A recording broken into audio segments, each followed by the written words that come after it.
नमस्कार। आज मी तुम्हाला लाल भोपळ्याची भाजी दाखवणार आहे। अत्यंत सोप्या आणि साध्या पद्धतीमध्ये आणि पौष्टिक, शिवाय एकदम गुणकारी, पौष्टिक आणि चवीची अशी दाखवणार आहे तुम्हाला भाजी मी। आता बघा, आपण अर्धा किलो मी भोपळा घेतलेला आहे। तुम्हाला दाखवते मी कसा त्याला साल वगैरे कशी काढायची ती तुम्हाला दाखवते मी।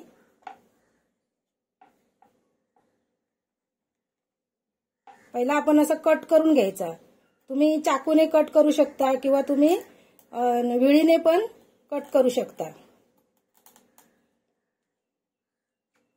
हे बघा, अर्धा अर्धा असं मी कट करून घेतला। आता आपण या पिलरच्या साहाय्याने त्याची सालं काढून घेऊया। हे बघा, हे बघा, अत्यंत सोप्या पद्धतीने आपल्याला ही पिलरच्या साहाय्याने ही सालं एकदम सहज निघतायत। तुम्ही विळीने पण काढू शकता। ज्याला कोणाला कसं पिलरने सगळ्या लोकांना जमतं असं नाही। मग हे पहा, असे छोटे छोटे तुकडे करून सुद्धा तुम्ही त्याच्या साली अशा काढू शकता। हे बघा, मी साल कशी काढते ती बघा। अशी छोटे छोटे तुकडे करून आपण असे उभे तुकडे, मध्ये ते माहितीये ना असं गोल असतं भोपळा, तर मध्ये मध्ये अशा शिरा असतात त्याला, त्याच्यातून असं काढून घ्यायचं आपण। ह्या पहा, भोपळ्याच्या बिया सुद्धा खूप गुणकारी असतात। ह्या बिया आपण सुकून वगैरे अशा ठेवू शकतो। त्याच्या आतला गर पण आपल्याला खूप महत्वाचा असतो। त्या आपण खाऊ शकतो असाच कच्चा गर, किंवा ते आपण कशामध्ये तरी आपण वापरू शकतो। हे पहा, आपण सुरीने सुद्धा असं काढू शकतोय बघा। सुरीने पण आपण असं कापून टाकायचं।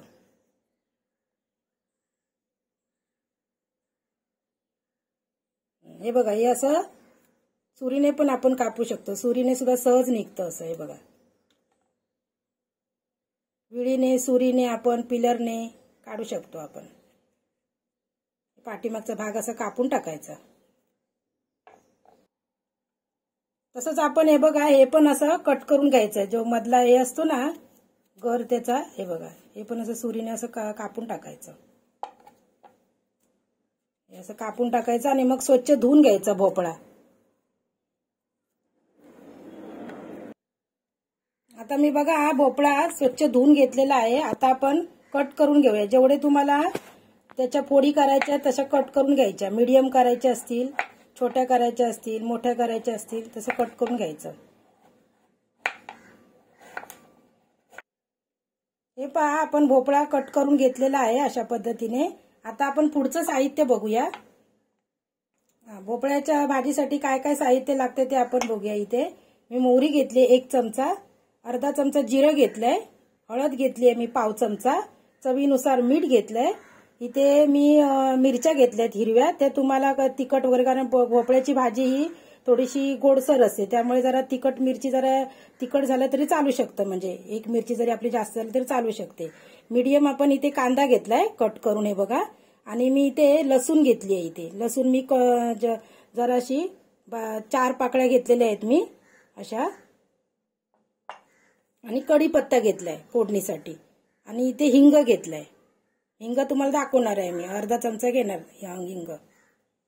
आणि इथे बघा, मी ओलं खोबरं घेतलंय किसून, जवळजवळ मी पाव 2 चमचे घेतलेत मी। गॅसवर मी कढई ठेवलेली आहे तापत। कढई तापलेली आहे आपली। आता आपण त्याच्यामध्ये तेल घालून घेऊया।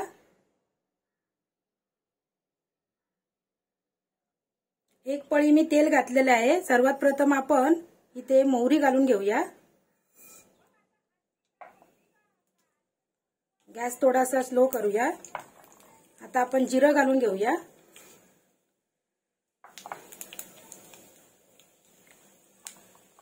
आता आपण लसूण घालून घेऊया। लसूण मी थोडीशी अशी खलबत्त्याने कुटून घेतलेली आहे। आता आपण ओली मिरची घालूया।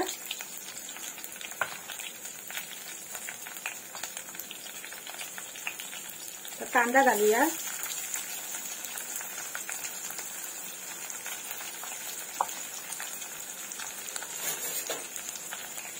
चांगलं असं परतून घेऊया।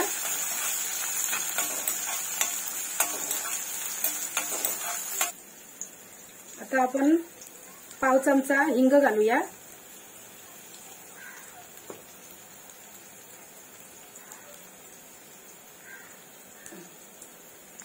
कढीपत्ता घालूया.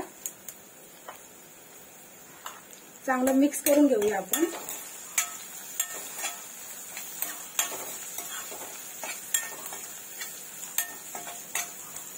अत्यंत सोप्या पद्धतीने आपण भोपळ्याची भाजी, लाल भोपळ्याची भाजी करत आहोत. न आवडणारे सुद्धा ही भाजी आवडीने खातील अशा पद्धतीने तुम्ही करून बघा. आता आपण हे घालूया, भोपळा घालूया जो आपण मगाशी फोडी करून टाकलेल्या होत्या. ही भाजी कशी आपल्याला दिसते जास्त, नंतर या भाजीला सुद्धा असं पाणी सुटतं आणि आपल्याला पाणी पण घालायची गरज नसते या भाजीमध्ये. त्याचा अंगचंच पाणी एकदम सुटणार. आणि चांगलं परतून घ्यायचंय बघा. आता आपण हळद टाकून घेऊया, पाव चमचा. सर्व साहित्य परत आपण मिक्स करून घेऊया. चवीनुसार आपण मीठ टाकूया. आता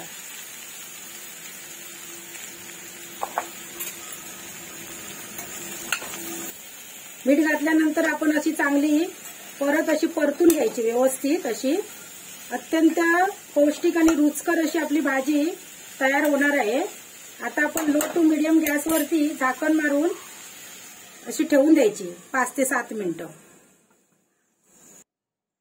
हे बघा, आपण बघूया 5 ते 7 मिनिटं झालेली आहेत. आपली भाजी शिजली की नाही ती बघूया. आपण मध्ये एकदम असं एकदा तरी असं हे करून बघायचं. बघा भाजी शिजली आहे आपली. हे बघा 2 हे तुकडे झालेले आहेत. त्याच्याने ही भाजी कशी हलकी असते शिजायला, त्यामुळे काय त्याला जास्त वेळ लागत नाही. 7-8 मिनिटांमध्ये आपली ही भाजी होते. आता आपण खोबरं घालून घेऊया वरून. खोबऱ्याने कशी या भाजीला ना टेस्ट येते, त्यामुळे लोक अशी आवडीने खातात ही भाजी. न खाणारे लोक सुद्धा आवडीने खाऊ शकतात ही भाजी. आणि माझ्या पद्धतीने तुम्ही एकदा करून बघा. आता आपण वरती कोथिंबीर घालून घेऊया.